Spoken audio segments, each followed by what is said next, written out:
Salut à toutes et à tous. Ma vie est en danger parce que j'ai été menacé et toute chose qui va m'arriver en Guinée, ça serait Monsieur Mohamed Diakité et son clan.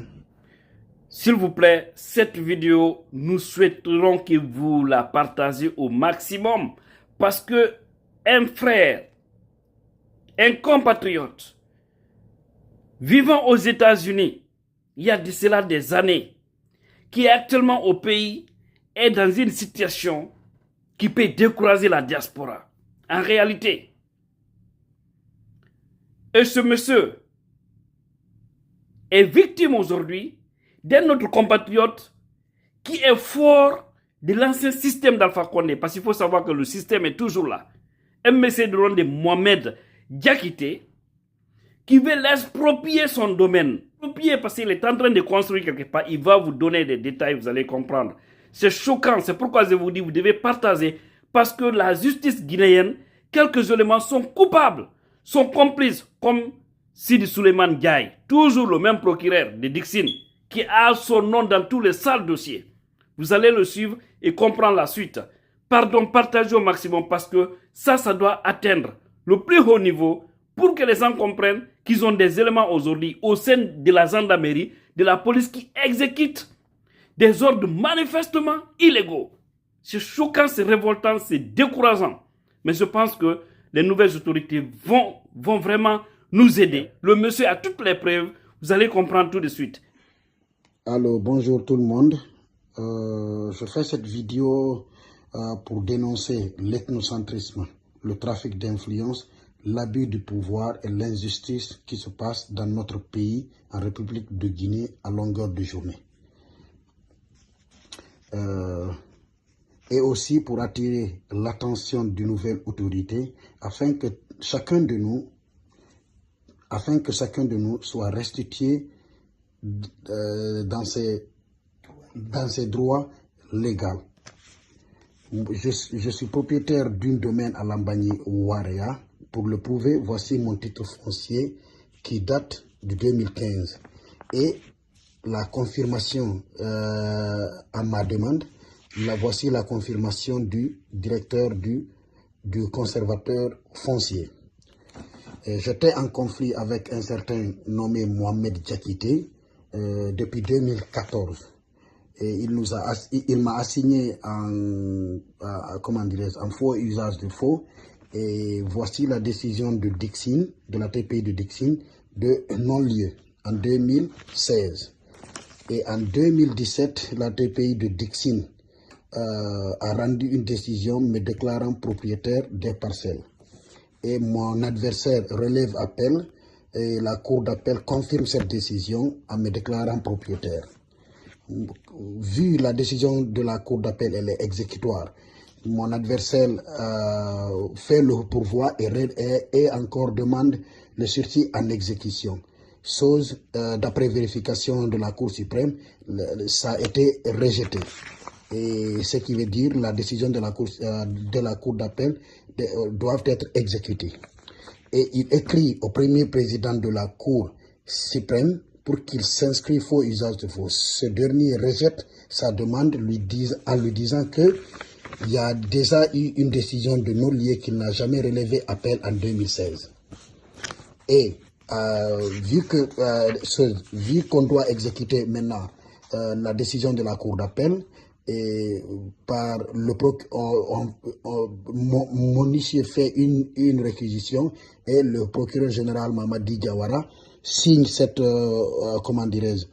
réquisition et ordonne le commissariat central de Nongo d'aller exécuter la décision. C'est en ce moment mon adversaire obtient un arrêt de travaux par je ne sais pas quel moyen qui contradit d'ailleurs toutes les décisions juridiques, toutes les décisions de la justice ici, autant pour moi. Et tout de suite, moi j'arrête tous les travaux que j'avais commencé. Et en ce moment, il porte plainte contre moi de destruction de biens.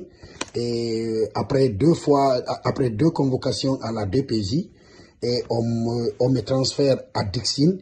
chose qu'ils ne devraient même pas faire parce que déjà il y a une décision de non-lieu, mais par la complicité de la TPI, du parquet du Dixin, comment dirais-je, on transfère le dossier, c'est un juge encore, et on met des, comment dirais-je, on m'empêche de voyager, tout, mais au fin, la TPI de Dixin rend à nouveau une décision de non-lieu à ma faveur. Mon adversaire relève appel et la cour d'appel, la première chambre d'instruction, confirme cette décision à ma faveur. Encore, maintenant, comment dirais-je, voilà, et voici, d'après tout ce temps-là, moi je n'ai pas continué les travaux sur les terrains. Et maintenant, le 21 juin 2021, voici la Cour suprême tranche définitivement à ma faveur et maintenant m'autorise de continuer mes travaux. Je vais là-bas je continue mes travaux maintenant. Il vient tout simplement, il me convoque encore à la DPJ pour une troisième fois. En ce moment, je fais intervenir le procureur général, comme je n'ai pas beaucoup de minutes ici. Voici, voilà, comme il y a eu beaucoup de convocations et tout, on marcelait de gendarmerie à la police, de gendarmerie à la police, voilà. Nous, on a saisi le procureur général et il a demandé à la DPJ de se dessaisir du dossier et transférer et transmettre sans délai. Ça, c'est le, comment dirais-je, c'est le 19 juillet 2021. Et encore, j'ai saisi le ministre de la Justice. Et voilà.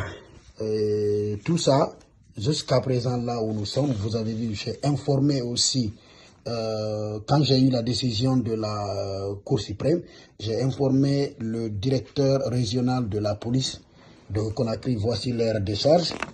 Et ici, c'est le commandant de l'habitat, colonel Pierre, voici leur décharge ici.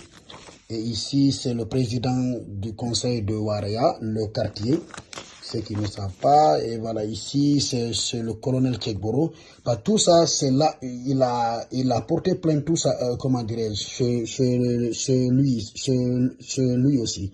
Donc, moi, j'ai envoyé la décision de la Cour suprême et tout.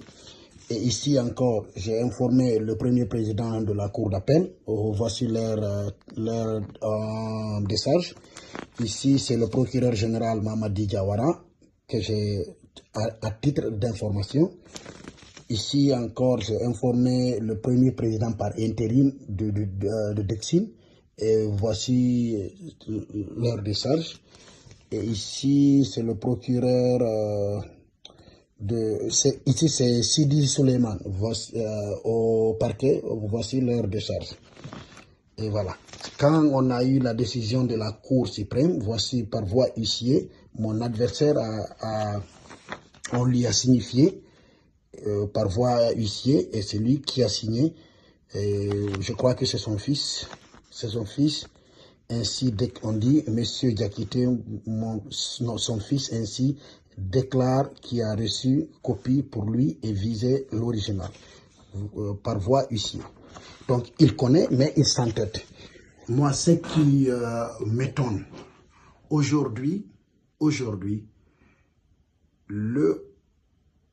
le commandant Jacques de Eco 5 vient arrêter mes gens, arrêter mes travailleurs chez moi, les déloger complètement, les enfermer, soi-disant sous prétexte qu'il est venu avec un huissier de justice pour signifier un arrêt des travaux qui date du 4 mars 2021, donc, dont je parlais là, avant la décision de la Cour suprême. La décision de la Cour suprême est tombée le 21 juin 2021. Moi, je me demande par où un commandant de gendarmerie peut passer, arrêter des gens sans une réquisition de la justice ou une décision de la justice, juste pour signifier un arrêt des travaux. L'arrêt des travaux qui n'est même plus valable. Et il déloge mes gens et il laisse les loupards de mon ex-adversaire chez moi. Ça, j'ai du mal à comprendre. Donc, le parquet de Dixine, on avait déjà contacté, ça ce n'est pas la toute première fois. M. Mohamed Diakité avait envoyé des loubards, on les avait arrêtés. La police de Nongo les a arrêtés et ils ont été relâchés. Ils ont été relâchés.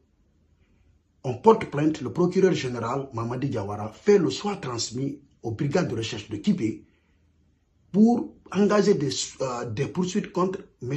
Mohamed Diakité. À ma forte étonnement, c'est le parquet de Dixine qui appelle le commandant et lui dessaisit le dossier d'arrêter toute poursuite. Et ce dossier dort dans leur couloir. Pendant que les mêmes personnes qui ont été arrêtées avant, jusqu'à présent, c'est les mêmes personnes qui viennent chez moi détruire les travaux que j'ai en train de faire. Et aujourd'hui, c'est la gendarmerie à leur tour de venir déloger tout le monde là-bas. Et cette nuit-là, c'est les loubards de M. Mohamed Diakité qui règnent chez moi. Donc moi, je prie tout un chacun de vous de faire au maximum possible, de partager ce vidéo pour qu'ensemble, on dénonce l'injustice, l'ethnocentrisme, le trafic d'influence, l'abus du pouvoir dans notre pays. Puisque cela ne peut pas nous aider à construire un état de droit. Et pourtant, tout un citoyen a le droit de vivre en paix dans ce pays.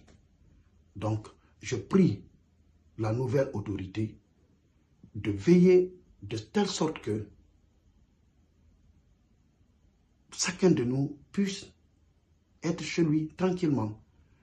Mais quand même, j'ai appelé le numéro 100, les gens m'ont reçu et m'ont écouté attentivement, chose que je salue vraiment. Voilà. J'attire votre attention encore que le comportement des différentes forces de l'ordre que j'ai eu à faire, puisque je suis allé, comment dirais-je, quand les loubards sont venus chez moi, on m'a informé, je suis allé au commissariat central de Nongo. Et voilà, et puis on me dit tout à l'heure que vraiment il faut que j'appelle le central, c'est-à-dire, je crois bien, Général Kassé. Et chose que je cherchais son numéro, je lui ai appelé. Il m'a dit d'aller à Nongo, au commissariat central, arriver là-bas, de l'appeler et voilà, qu'il va essayer de faire quelque chose. J'arrive là-bas, je l'appelle, je trouve le central, je lui donne. Le central lui répond au téléphone que lui, vraiment, il ne veut pas se mêler de ce dossier parce que tout simplement, M. Mohamed Diakité, qui est mon adversaire, avait porté plainte contre eux, comment dirais-je, l'ex-ministre de la Sécurité. Donc, voilà, par ses relations, parce qu'il se disait RPG, voilà, et tout. Et maintenant, voilà, il dit que lui, il ne veut rien à faire dans ce dossier. Alors, Général Kassé me demande d'aller à la gendarmerie. Je me suis dirigé comment dirais-je, aux brigades de recherche équipées. J'ai rencontré le commandant Tunkara. Lui aussi, à son tour, me dit vraiment d'aller à ECO 15, que lui n'est pas... Voilà, parce qu'il connaît le dossier, il sait vraiment, le parquet de Dixine l'avait dessaisi, certainement il a eu des instructions, moi je ne sais quoi, franchement. Et voilà, il n'a pas voulu, il n'a pas voulu ce truc mêlé, il me renvoie à, comment dirais-je, à ECO 15. J'appelle là-bas encore, sans succès, chacun me donne des excuses. Et voilà, encore, je viens au bac, au tout près du carrefour Koza, voilà. Et tout là-bas encore, le commandant me dit d'aller à la justice. Et voilà quoi, n'importe où je pars, on me renvoie chez l'autre. Ou bien on me dit d'aller à la justice, ou bien vraiment qu'ils ne veulent pas se mêler de choses de ce dossier. C'est comme si M. Mohamed Diakité est plus fort que la justice ou la force de l'ordre public. Donc vraiment, je prie que l'autorité, en fait, d'essayer de veiller sur des pratiques comme ça. Parce que si la justice va trancher, va rendre des décisions, et que les parquets minimisent ou bien cherche comment dirais-je, à faire du dilatoire, ou bien moi je ne sais pas quoi, ou bien voilà, faire du dilatoire, je veux dire, parce que là, le procureur général avait déjà fait une soit transmis, qu'on engage une poursuite judiciaire. Le parquet de Dixine qui est des subordonnés du procureur général, si eux ils peuvent vraiment arrêter ces poursuites et laissent ça dormir dans leur tiroir, ça fait maintenant bientôt 2 mois, pendant que les mêmes personnes viennent là-bas et la force de l'ordre ne fait rien. Maintenant, quand moi, on vient, on arrête mes travailleurs, comme aujourd'hui, et mon gardien, il y a du ciment, il y a des fers, et voilà, qui sait qu'est-ce que je vais retrouver chose demain là-bas? Moi, je ne sais pas. Donc, sans beaucoup parler, je pense que vous avez compris. Moi, j'ai passé toutes mes études aux États-Unis. C'est presque, je passais plus de temps aux États-Unis qu'ici. Donc, je sais que mon français n'est vraiment pas aussi comme ça, mais j'espère que j'ai pu m'expliquer et je sais que les gens vont comprendre d'où est-ce que je viens et ce que je veux dire, quoi, en fait. Pour terminer cette vidéo, je voudrais attirer l'attention de nouvelles autorités guinéennes et l'ambassade des États-Unis en Guinée que ma vie est en danger parce que j'ai été menacé plusieurs fois ici et plus particulièrement actuellement. Et toute chose qui va m'arriver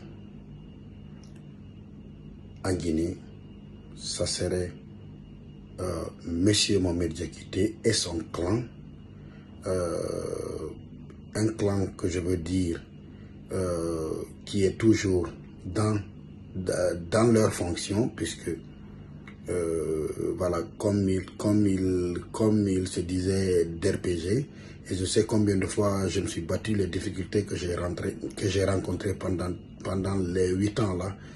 Donc voilà, toute chose qui va m'arriver, ce n'est pas une autre personne sauf M. Mohamed Diakité et son clan.